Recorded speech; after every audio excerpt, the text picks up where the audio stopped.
I started using Stimulan initially as an adjuvant treatment for treatment of musculoskeletal infections, in particular infected joint replacements. And I had used other similar products in the past, but I had very severe wound healing complications. So I had abandoned use of them altogether. We used it for a couple of years, and we used it in cases where we want to try and fill some bony defects and try and get some improvement in healing. One of the advantages of Stimulan is that there is no secondary procedure. So when you use it, it resorbs really without any adverse effect.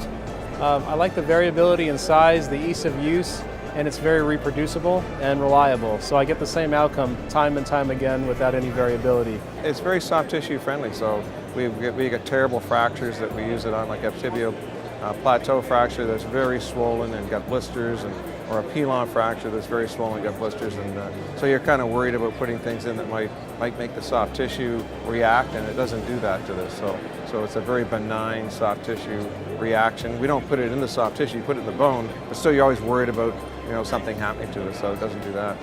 I really have not had problems with drainage with this product. I know that that's been described with other absorbable products. I have not had that problem. I think the key to avoid that is a nice tight closure with your wound. We used to have problems with drainage with some other products, and I'm not seeing that with this type of biologic that is bioabsorbable. I think the closing is crucial. Like I said, I place it deep to the fascia in the majority of the cases, and we'll do a running suture in addition to an interrupted suture to adequately seal the fascia.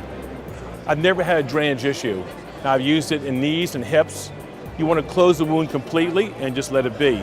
I think you have to pay meticulous attention to closing the wound properly and tightly, and then also to put a drain in. I think the economic benefits are likely significant, because you think the cost of a recurrent surgery or a recurrent infection, I mean, you're talking hundreds of thousands of dollars relative to the price of a product that's a few $100s. As we're moving towards bundle payment, it's a very good insurance policy for people that have had multiple surgeries, post-traumatic arthroplasty in a primary setting, revision for infection, all of those things. I think it's a very useful tool and a good arrow to keep in your quiver. I think that if we can reduce the risk of returning patients to the OR, particularly for infection or for any other cause, I think we obviously have an economic advantage.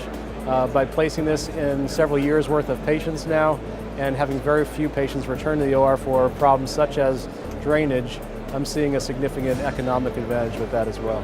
I think that by using Stimulan, it has decreased the need for reoperation in both joint replacement patients and in tumor patients.